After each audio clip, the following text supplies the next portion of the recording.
not a complex but very relevant topic of various deemed income under the Income Tax Act. You have amongst us the very learned and teachers, Excellence Dr. Girish Ahuja.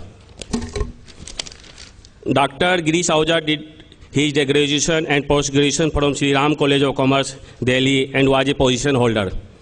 He is a fellow of the Institute of Chartered Accountants of India and was placed in the merit list of both intermediate and final examination of the ICAI. He has awarded a PhD degree by Faculty of Management Studies, Delhi University. He is a visiting faculty member of the Institute of Chartered Accountants of India, ICSI, ICWA, and various management institutes. He has been nominated for 2 terms by the Government of Central Council of the Institute of Company Secretaries of India. He was a member of Accounting Standard Board, Accounting Board of Institute of Chartered Accountants of India for 3 years. He is a special invite to the Physical Committee of ICAI and members of Editorial Advisory Board of the Institute of Company Secretaries of India. He is also on the board of directors of many companies, and he has vast and rich experience in the field of finance and taxation. Dr. Ahuja has addressed more than 1,000 seminars organized by the various branches of Institute of Chartered Accountants of India. He is the author of over a dozen books of direct taxes for students and many popular books for our professional friends. The main ones being the concise commentary on direct taxes, the direct tax ready corner, guide to the fringe benefit tax, guide to deduction of TDS, taxation of capital gain. I request the August gathering to extend a hearty welcome to Dr. Ahuja with a thunderous round of applause. I also request C.A. Mahendra Nata to come forward and offer a flower bouquet to Dr. Ahuja.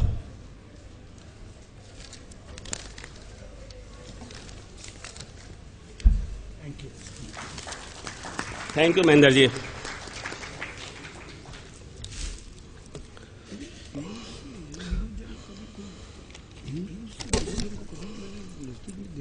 Our second speaker is C.A. Bimal Jain.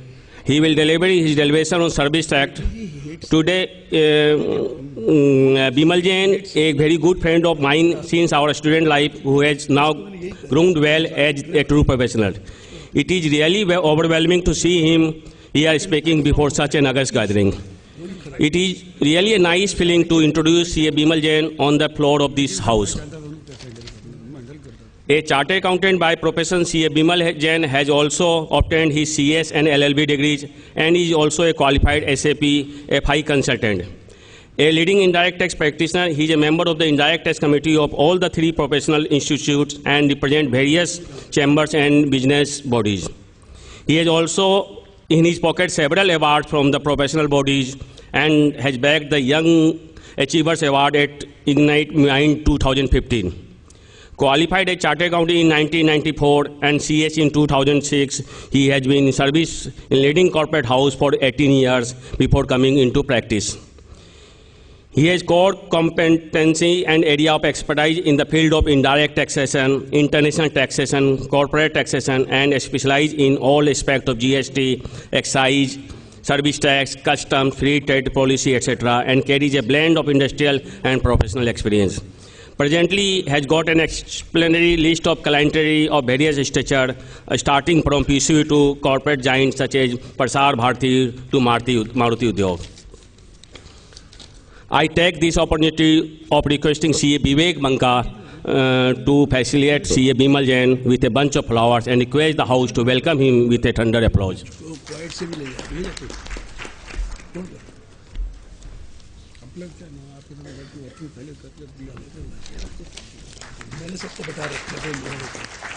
Thank you, Vivek.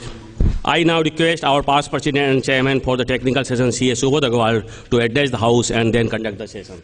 Thank you.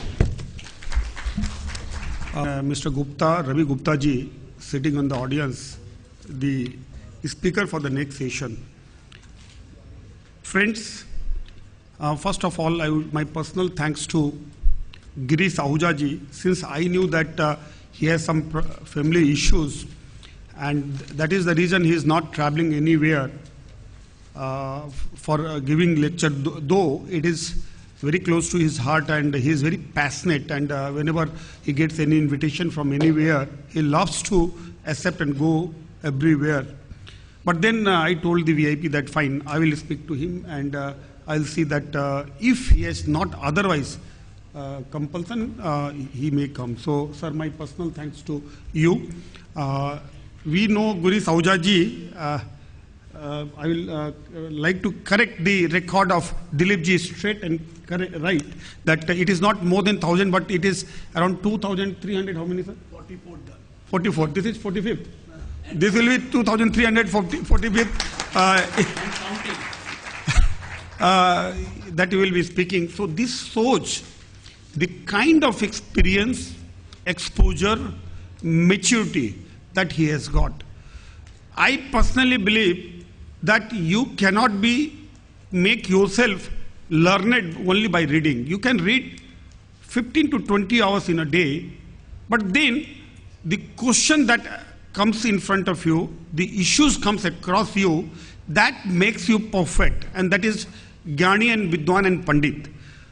Probably Girish Ahuja ji has become Pandit in income tax matters by addressing various issues that has been raised across the country, and I'm sure that across the globe also, that he addressed 2,344. This is the 45th issues. And that is the reason, even if we ask him to speak on any topic, particularly to income tax, he'll be probably ready to speak on any topic, though he need not be ready. I mean, he did not prepare for that.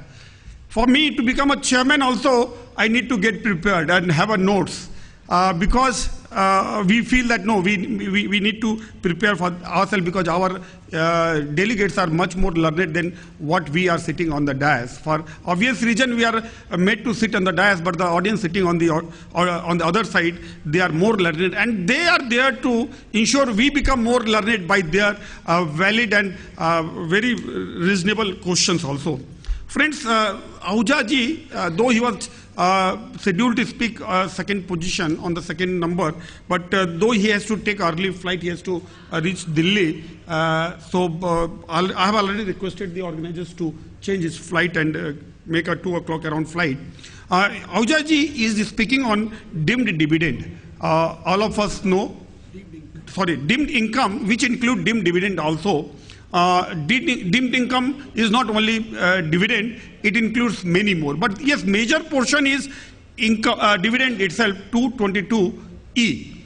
If you read the section, it's very small section, very easy sections.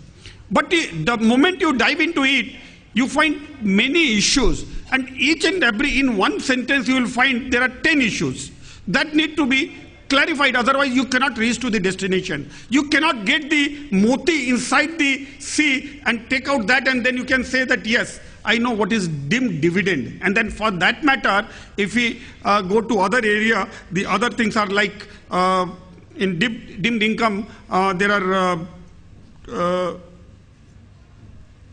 64, section 64, that is addition of the spouse and minor child.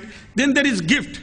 So that is also included there, that is added in the other income. Then there is cash credit 68 and unexplained investment under 69. So dimmed income encompasses into itself many issues, many areas. I'm sure within a given time frame of maybe one hour or 60 to 75 minutes, 75 minutes probably, Girish ji will try to cover as maximum as possible. I will not give an outline of which section he need to cover more, since he has addressed more than 2,000 places. He knows what the audience would like to listen. And in between, if you have any questions, I will request you to please just note down in your slip and you send it to me, so that at appropriate time we can request Girish ji to clarify that. With this, may I request Girish Ahuja ji to please take the stage. Chairman of the technical session and the past president of the Institute of Chartered Accountants of India, Mr. Subodh Agarwal, president of the VIP Study Circle, Mr. of course Vijay Agarwal, Vice President Mr. Dilip Agrawal ji, Mr. Rajesh Singhania, fellow Speaker on Service Tax Mr. Bimal Jain, and of course my co-author Dr. Ravi Gupta, who has come with me and traveled with me. Let me tell you, you will find him more competent than I am. I'm telling you, you wait and watch after the second session. And he is the member of the Tax Reform Committee constituted by the Finance Minister recently. And you may give any number of suggestions to him. The first suggestion which I have given him, that please, income computation standards should be postponed. And he has agreed to postpone those standards also. I think it will be postponed very soon. Income tax, the ICDS, whatever is there. And many other things are there. He is very close to the Finance Minister. They were traveling together during those days on buses and all that. Now he is the Finance Minister, but of course, he is my co-author and we have been together right from 90s. उनकी उसमें मत जाना, वो मेरे से 8 साल junior हैं. कभी आप कहो कि वो मेरे सीनियर हैं तो नीचे नाम क्यों है उनका? उनका नाम नीचे इसलिए वो मेरे जूनियर हैं. That I may tell you very, very frankly. And he had been my student also at times. तो चलिए, let us start with that, talking about deemed income. A very misconception we have about deemed income. We tell everything as deemed income without listening to, checking upon Section 2, Clause 24, the definition of income. We call the gift as a deemed income. We are calling voluntary donation as a gift income. We are calling income from winning of lottery as a gift income without realizing what is given in the definition of income. Then how can you call it as a deemed income? You can't call it as a deemed income. Section 2, Clause 24 very clearly says income includes. And when it says it includes, then where is the question of deemed? Deemed is only when it is not included in the income. Section 2, Clause 24, subclause 2i says, any voluntary donation, voluntary contribution received by a charitable or religious trust, whether partly or wholly, or by an institution which is established for wholly or charitable purposes, or Section 1021, it will be treated as income of that trust or institution. Voluntary donation normally appears to be capital receipt. It appears to be capital receipt. But for these institutions, we call it as what you call income, taxable. As under Section 2, Clause 24, of course, read with other sections. What about capital gain? Capital gain is also capital receipt. But very clearly, Section 2, Clause 24 says it includes capital gain. What about gift? Section 56 of Section 2, Clause 7, Section 2, Clause 24, subclause 15 says, any sum received by way of what we call gift or for inadequate consideration in the form of a money or maybe movable property or maybe immovable property received by a person, or individual or HUF from any person. Is it deemed income? Gift is not a deemed income. Gift is income covered under Section 2, Clause 24, subclause 15. Gift of shares received by a firm or a closely held company, gift of closely held share received by a firm or a company is not a deemed income. It is taxable under Section 2, Clause 24, subclause 15. It is already included. Issue of share at a price more than the fair market value by a closely held company. Is it a deemed income? No, it is the income of the company, but already covered under Section 2, Clause 24. It is income. Winning of lotteries, crossword puzzle, races, card game, etc. It's already an income. It is not deemed income. So why we call it as a deemed income? What can be a deemed income? There can be 2 types or maybe 3 types. 1, it is not an income at all, but still not treated as an income. There is no income earned by you. You have not earned that income. Still law says it is your income. What can be the possibility? Section 23.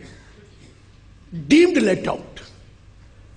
What is deemed let out? If you have property, more than one house property meant for your self-occupation, one shall be opted for self-occupied, other shall be deemed to be. Did you earn any income? I didn't earn any income. But still law take it as income, notional income. My request to Dr. Gupta was also this, kindly remove this. What is this notional income? There is no question of notional income. Why are you taxing it?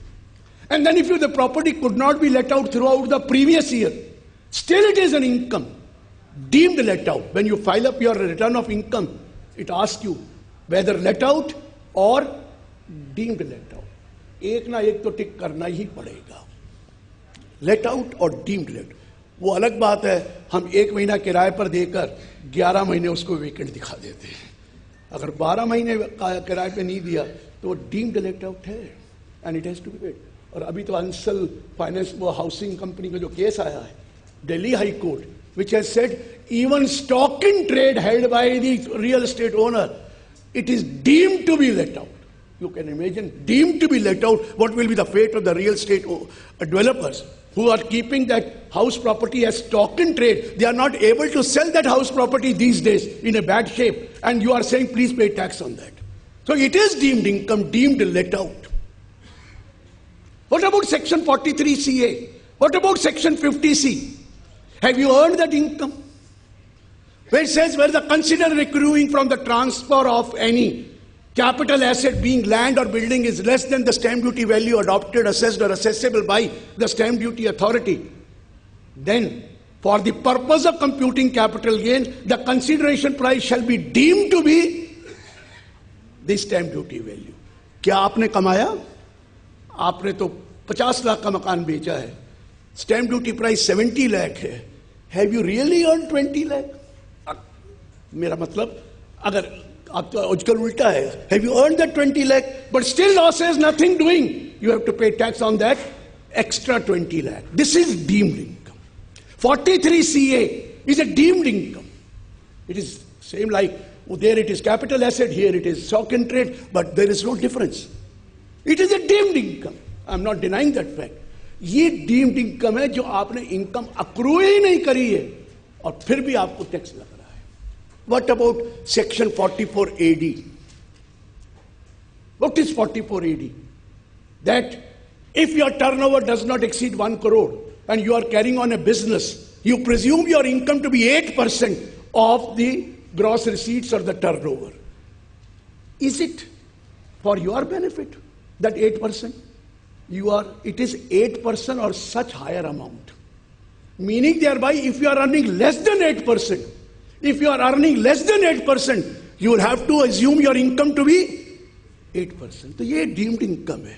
कमाया 5%, tax 8% पे दे रहा हूँ. ये deemed है. कमाया 6%, नहीं तो क्या करना पड़ेगा? I'll have to maintain books of account, get them audited and everything. So it is in favor of the department, not in our favor. It is deemed income, 44AD. 44A is a deemed income. Presume your goods transport income to be 7,500 per goods vehicle. Do you earn that? Even if you don't earn that, you will have to pay at the rate of 7,500 per month. Whereas, if it is higher, you have to show higher amount. इसको हम deemed income कह सकते हैं. ये तो deemed income है, which has never been earned, but still you pay tax on that. Pay tax on that. What about section 41? People say this is also deemed income. 41 क्या है? If there is an expense or any loss or any trading liability has been allowed in the past and subsequently it is recovered or any sum is obtained on account of that expenditure or loss, or there is a remission or cessation of the trading liability, it will be deemed to be the income, deemed to be taxable under the profit or gain under either by the assessee, whether you continue with the business or not, or in the hands of the successor. ये 41 क्या deemed income है? Language deemed income की है, लेकिन section 2 clause 24 already includes section 41 as well as section 59. So where is the question of deemed income there? Where is the question? And there are certain incomes which are treated as deemed because of the method of accounting you are following. Since you are following method of accounting mercantile, but they don't tax it on mercantile basis, they tax it on receipt basis. And that's why it is deemed. What is that? What is that? Section 145A clause B. What does it say? Interest on enhanced compensation. interest on enhanced compensation received shall be deemed to be the income of the previous year in which it is received. Meaning thereby, you may be following mercantile system.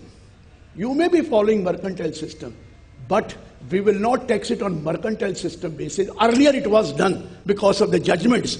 Now it is taxable on receipt basis. Section 145 capital A clause B very clearly says that it will be deemed to be the income of the previous year in which it is received, and not of the income of the previous year in which it is accrued, in which it has accrued. So there are many things of the deemed part. I'll take up each one. What about section 68, 69, 69A, 69B, 69C, 69D? You have received, there is a loan received by you, but still it is deemed to be your income. Unexplained investment, investment not fully disclosed, money, bullion, for jewelry found in your possession. What is that? This is deemed income. 68, 69, 69A, 69B, 69C, 69D. And what about that? Mr. President has said section 2, clause 22E. That is also a deemed income. Rather, section 222A, B, C, D, E, all are deemed income. Because you are not giving something in cash, but still it is treated as deemed income. But the best is, of course, is section 2, clause 22, subclause E, which he has mentioned. So the concept of deemed income, please don't take it, find out first. What about the forfeiture of money which you have received against the advance of the property? Earlier it was section 51. Now what is it? It is income. Although it is a capital receipt, but advance forfeited shall be covered under section 56 of section 2, clause 9. It is now taxable under the head other sources in the year in which the advance is forfeited. You remember है ना वो कौन सा advance है जो हम हमेशा ही forfeit करा करते थे? अब section 51 से हटकर वो कहाँ चला गया? Section 56 of section 2, clause 9. So let us talk about each and everything. First, I am taking the gift. I talk about gift. People say gift is taxable. Not necessarily. Gift received from a related person is not taxable. But gift received from unrelated person is taxable under section 56 of section 2, clause 7 if it is received by individual or HUF. Only individual or HUF. Gift is taxable. लेकिन बहुतों को गलती है, gift genuine होनी चाहिए, और gift कभी genuine होती है? हमारे कंट्री में गिफ्ट ली जाती है, दी नहीं जाती है. हम गिफ्ट लेते हैं, देता कौन है? कोई किसी को गिफ्ट देता है? मैंने तो आज तक नहीं देखा कि ब्रदर ब्रदर को गिफ्ट दे दे, ब्रदर सिस्टर को गिफ्ट दे दे. मैंने नहीं देखा. पेरेंट्स देते हैं अपने बच्चों को सेट करने के लिए. Obviously they make a gift. या एक और प्राणी है फादर इन लॉ जिसको गिफ्ट देनी पड़ती है इस कंट्री में, अदरवाइज कोई गिफ्ट नहीं देता. No one gets a gift. But यहां तो रामलाल सुलेमान को गिफ्ट देता है, कहता है जी लड़ाई है, नेशनल इंटीग्रेशन है. Ramlal giving gift to this Suleman. But please 56(2)(7 gift तब टैक्सेबल है जब वो जेन्युइन हो. जेन्युइन हो तब 56(2)(7 में आएगी. If the gift is ingenuine, if the gift you cannot prove that it is genuine, then you will come under section 68 if you are maintaining books of accounts. Please, very important point. Gift from related person will also come under 68 if it is not genuine. Gift from related person is not an income provided it is genuine. But gift from related person will be an income covered under 68 if it is not genuine. बताऊंगा. Second point, gift from unrelated person, more than 50,000 or whatever may be cash or movable property or movable property, is covered under section 56(2)(7. It is taxable. But wait, if it is not genuine, it will not fall under section 56 of section 2, clause 7. It will fall under section 68 if you are maintaining books of account. And if you are not maintaining books of account, it may fall under 69 in unexplained investment. It may fall under other section, but not under 56. हमारे दिमाग में यही है, gift ले लो और tax दे दो और ये कोई दिक्कत नहीं होगी. ये बिल्कुल गलत कॉन्सेप्ट है. 90% people are showing income from other sources. Saying that income from other sources we are paying tax. What is the difficulty?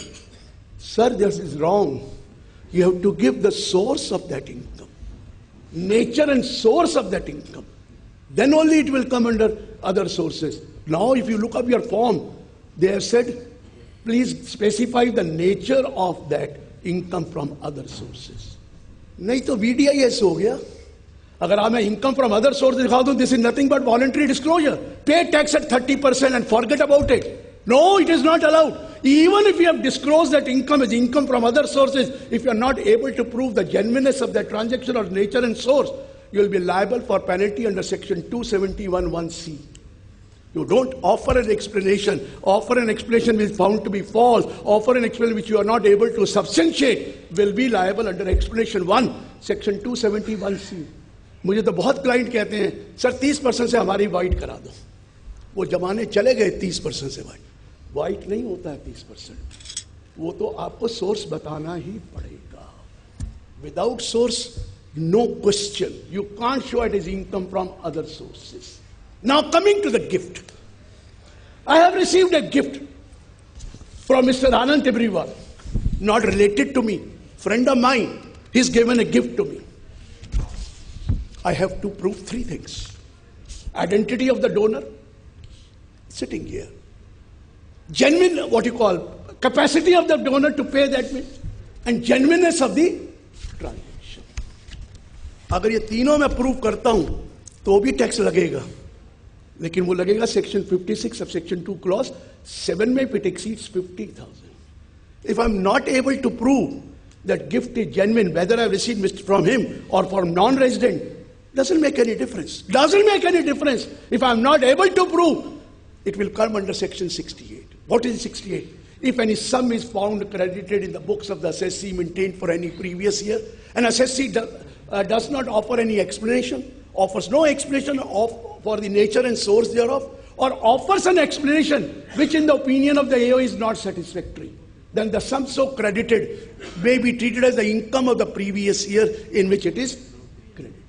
अगर आप बुक्स बना रहा हूं मैं और मैंने गिफ्ट जमा करी है तो 68 सेक्शन लग जाएगा.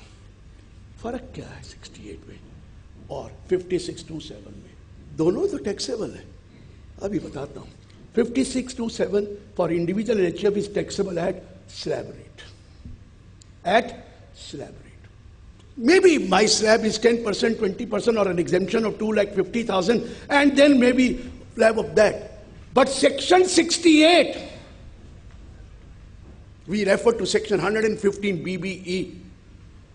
What is 115 BBE? Where the total income includes any income referred to under section 68, 69, 69A, 69B, 69, 69C and D. Such income will be taxable at a special rate of 30%. Such income will be taxable special, and the balance income will be taxable at the normal rate. Remember, and नीचे लिखा, provided that no expenditure, no deduction, no allowance shall be allowed on account of such income. वो जो gift आएगी 30% tax लगेगा. हो सकता है इन्होंने मुझे दी तो मेरा स्लैब 0 था तो 2.5 लाख की गिफ्ट माफ हो गई, या 10% था, 20 था, 30 था, मुझे 30 लगेगा. I am not able to. Second, जब 115 BB लगता है सेक्शन 271(1)(c) तो लगेगा ही लगेगा, तो लगेगा ही लगेगा. और वो लगेगा और आपको minimum penalty 100% the tax ought to be evaded, maximum 300% the tax होगा. You will have to pay tax on that. So gift may be taxable or gift may be exempt, but both the gift will fall under 68 if it is not genuine. If it is not genuine, I'll have to pay tax on that under 115 BBE. Genuine अगर नहीं होगी तो सवाल आता है कि मैंने gift को टैक्स कर दिया था और वहां भी 30% था, लेकिन I am not able to prove the source of that gift. They will not put it there. Now suppose I am not maintaining books of accounts, then section 68 is not applicable, because 68 is only applicable when I maintain books of account. Then what happened? I received a gift. I must have invested that money somewhere. and I can say unexplained investment, section 69. Where in any financial year immediately preceding the assessment year, any investment has been made by the assessee, and the assessee does not offer any explanation or the nature and source of that investment, or offers the explanation which is not in the opinion of the AO satisfactory, then the value of such investment may be taxed in that year. ठीक है ना? तो वो मेरी investment अगर होगी उस gift को लिया, आप कहेंगे मैंने इन्वेस्टमेंट करी नहीं, खर्च कर दिया है, अगर कर दिया है तो 69C लग जाएगा, अनएक्सप्लेन्ड एक्सपेंडिचर। मैंने गिफ्ट ली और अपनी बेटी की शादी कर दी।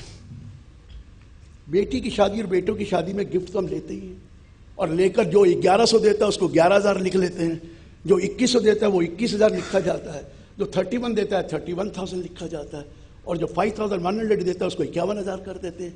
11,000 वालों के लिए सोचना पड़ता है कि 1,10,000 उसकी कैपेसिटी है कि नहीं है, ये भी सोचना पड़ता है। We make out a list and deposit the money.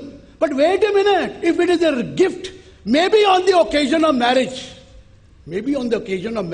and section 56 subsection 27 says, gift on the occasion of marriage is exempt. But you have to establish the source of that gift. वो जरूरी है। अगर वो नहीं होगा, तो then you are going to have tough time for that gift.